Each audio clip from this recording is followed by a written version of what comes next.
السلام علیکم ناظرین، کل ہم نے حضرت موسیٰ علیہ السلام کے واقعے پر بات کی تھی اور وہ نامکمل تھا. آج وہیں سے شروع کرتے ہیں. حضرت موسیٰ علیہ السلام جب مدین میں پہنچتے ہیں، حضرت شعیب علیہ السلام کی خدمت میں آپ 8 سال اور پھر مزید 2 سال اور خدمت کرتے ہیں، جس کے بدلے میں معاہدے کے مطابق حضرت شعیب علیہ السلام اپنی بیٹی حضرت صفورہ کا نکاح آپ سے کر دیتے ہیں. 10 سال مکمل کرنے کے بعد حضرت صفورہ کو لے کر آپ دوبارہ مصر کی طرف، یعنی اپنے آبائی شہر کی طرف، اپنے آبائی ملک کی طرف روانہ ہوتے ہیں. اس وقت تک حضرت موسیٰ علیہ السلام کو اللہ تعالیٰ نے نبوت سے سرفراز نہیں فرمایا تھا. جب راستے میں آپ پہنچتے ہیں تو ایک جگہ دیکھتے ہیں کہ پہاڑ پر کچھ آگ سی نمودار ہوتی ہوئی نظر آتی ہے. آپ اپنی بیوی کو وہاں روکتے ہیں اور کہتے ہیں کہ سردی بہت زیادہ ہے، میں اس سامنے پہاڑ پر جا کے کچھ آگ لے آتا ہوں. چنانچہ آپ اس پہاڑ پہ پہنچتے ہیں، اور جب آپ اس پہاڑ پہ پہنچتے ہیں تو دیکھتے ہیں کہ آگ وہ نہیں ہے بلکہ ایک روشنی اور ایک تجلی سی ہے جو ایک درخت کے اندر موجود ہے. اور وہ درخت جیسے آپ آگے بڑھتے ہیں تو وہ پیچھے ہو جاتا ہے، اور جب آپ پیچھے ہٹتے ہیں تو وہ آگے آ جاتا ہے. آپ بہت گھبراتے ہیں اور پلٹنے کی کوشش کرتے ہیں تو اس درخت میں سے آواز آتی ہے، اور وہ آواز یہ آتی ہے کہ اے موسیٰ ڈرو مت، میں تمہارا رب ہوں، اور تم اس وادی مقدس میں داخل ہو چکے ہو، لہٰذا اپنے پاؤں کی جوتیاں اتار دو. حضرت موسیٰ علیہ السلام گھبراتے ہوئے جوتیاں اتار دیتے ہیں اور اس درخت کے پاس پہنچتے ہیں. اللہ تعالیٰ ان سے گفتگو اس درخت کے ذریعے سے کرتا ہے اور فرماتا ہے کہ اے موسیٰ میں نے تم کو نبوت پر سرفراز فرمایا ہے، اور جاؤ اپنی قوم کی طرف فرعون کو جا کر پیغام دو، اپنی نبوت کے بارے میں بتاؤ، کیونکہ وہ بہت زیادہ سرکش ہو گیا ہے. حضرت موسیٰ علیہ السلام اپنے اس پچھلے قتل کا حوالہ دیتے ہیں اور ڈرتے ہیں.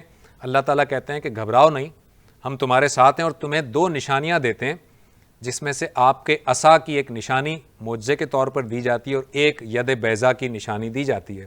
چونکہ ہمارے پاس تفصیل کا موقع نہیں ہے، یہیں پر ہم اتنی ہی بات یہاں پر ہم کرتے ہیں. یہ دونوں نشانیاں لے کر اور اللہ تعالیٰ سے حضرت ہارون علیہ السلام کی مدد کی درخواست کرتے ہوئے حضرت موسیٰ علیہ السلام فرعون کی جانب روانہ ہوتے ہیں. فرعون کے دربار میں پہنچتے ہیں تو بتاتے ہیں کہ میں اللہ کا پیغمبر ہوں اور مجھ پر ایمان لے آؤ، اور میری یہ قوم جس کو تم نے غلام بنا لیا ہے اس کو چھوڑ دو، اسے آزاد کر دو. فرعون آپ کی اس بات کا مذاق اڑاتا ہے اور کہتا ہے کہ آپ کے پاس کیا اس کی نشانی کیا ہے. آپ اپنا عصا زمین پہ پھینکتے ہیں جو اژدہا بن جاتا ہے. تو فرعون اور اس کے درباری کہتے ہیں کہ یہ تو جادو ہے.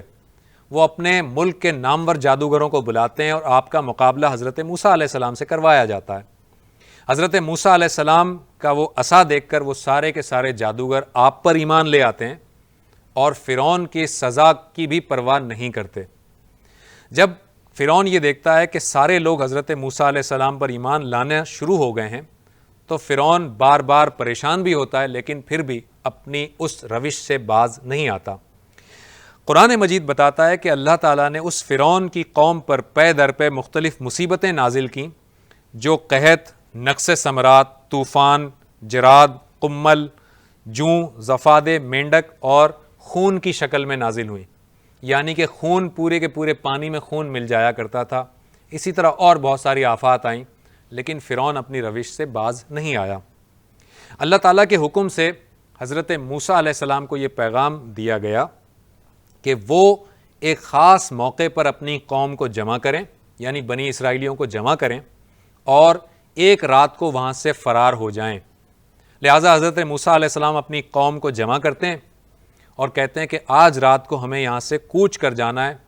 لاکھوں کی تعداد میں بنی اسرائیلی راتوں رات مصر سے روانہ ہوتے ہیں. یہ بہت بڑا قافلہ تھا، جو کچھ پیدل تھے، کچھ سواری پر تھے، لیکن یہ بہت بڑا لاکھوں کی تعداد میں قافلہ تھا جس کے سربراہ حضرت موسیٰ علیہ السلام تھے. روایات کے مطابق اس کو ایکسوڈس کہا جاتا ہے، یعنی خروج کہا جاتا ہے. ایکسوڈس جہاں پر ہوا، وہاں پر جب یہ صبح ہوتی ہے، فرعون کا لشکر جب دیکھتا ہے کہ ہمارے غلام یہاں موجود نہیں ہیں، وہ اس لشکر کا پیچھا کرتا ہے. فرعون بھی اس میں شامل ہوتا ہے اور وہ پورا لشکر ان کا پیچھا کرتا ہے. بنی اسرائیل آگے آگے، ان کے پیچھے فرعونوں کا لشکر.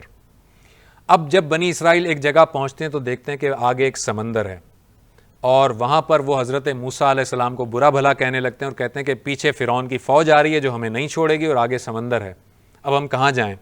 حضرت موسیٰ علیہ السلام بتاتے ہیں کہ بالکل فکر نہ کرو، اللہ ہمارے ساتھ ہے۔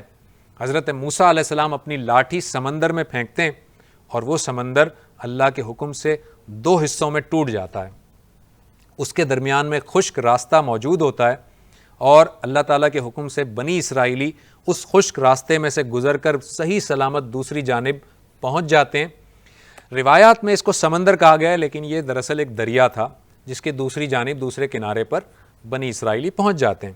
جبکہ فرعون کا لشکر جب اس خشک راستے میں داخل ہوتا ہے تو دریا کے دونوں سرے آپس میں مل جاتے ہیں اور فرعون کا لشکر غرق ہو جاتا ہے، اور ساتھ ہی ساتھ فرعون بھی ڈوبنے لگتا ہے۔ اور جب فرعون ڈوب رہا ہوتا ہے اس وقت وہ کہتا ہے کہ میں نے توبہ کی اور میں موسیٰ اور ہارون کے رب پر ایمان لایا، لیکن اللہ تعالیٰ نے اس کی یہ توبہ قبول نہیں کی اور اللہ تعالیٰ نے اس کی اس لاش کو نشان عبرت بنا کر ہمیشہ کے لیے چھوڑ دیا، اور آج بھی اس کی لاش مصر کے میوزیم میں موجود ہے، جو ایک بہت بڑی نشان عبرت کے طور پر دیکھی جا سکتی ہے۔ یہ قوم جو بنی اسرائیل کی تھی جب دوسرے سرے پہ پہنچتی ہے تو وہاں پر ایک بہت بڑا صحرا وادی سینا موجود ہوتا ہے۔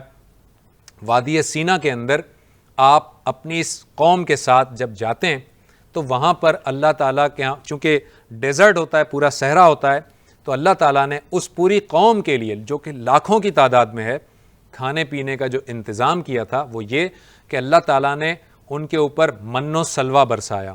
من ایک دانہ ہوتا ہے اور سلوہ ایک پرندہ ہوتا ہے خاص قسم کا۔ اللہ تعالیٰ اس قوم کے اوپر آسمانوں سے من نازل کرتا تھا جس سے وہ پیس کر آٹا بنا لیا کرتے تھے، اور سلوہ جو پرندہ تھا اس کے گوشت سے اس کے گوشت کو بھون کر کھایا کرتے تھے۔ اللہ تعالیٰ نے بنی اسرائیل پر اتنی نعمتیں نازل کیں کہ نہ صرف ان کو مفت میں من و سلوہ ملا، ان کے پینے کے لیے ٹھنڈے اور بہترین پانی کے چشمے اللہ تعالیٰ نے صحرا میں جاری کر دیے، اور ان کے اوپر بادلوں کا سایہ ہونے لگا۔ لیکن یہ قوم پھر بھی مختلف نافرمانیوں میں ملوث ہوتی رہی، اور انہوں نے اللہ کی اس وحدانیت کو چھوڑ کر ایک بچھڑا بنایا اور اس بچھڑے کی پوجا کرنے لگے۔ جب حضرت موسیٰ علیہ السلام کو اس بات کی اطلاع ملی تو آپ نے اپنی اس قوم کے ان افراد کو جو اس کے اندر ملوث تھے ان کو سزا دی اور ان کو قتل کر دیا۔ حضرت موسیٰ علیہ السلام کے واقعات اور بھی بہت سارے ہیں، جس میں کہ حضرت خضر علیہ السلام سے ان کی ملاقات، کوہ طور پر آپ کا 40 دن کے لیے جانا، اور اس طرح کی بہت ساری چیزیں موجود ہیں۔ حضرت موسیٰ علیہ السلام کے یہ واقعات کو ہم یہیں پہ ختم کرتے ہیں۔ حضرت موسیٰ علیہ السلام مختلف روایات کے مطابق آپ کا جو مقبرہ ہے وہ اردن میں ہے، جو آپ کو اس فوٹیج میں نظر آ رہا ہے۔ کل انشاءاللہ تعالی حضرت ہارون علیہ السلام کے واقعے کے ساتھ آپ کے سامنے حاضر ہوں گے۔ تب تک کے لیے اجازت دیجیے، اللہ حافظ۔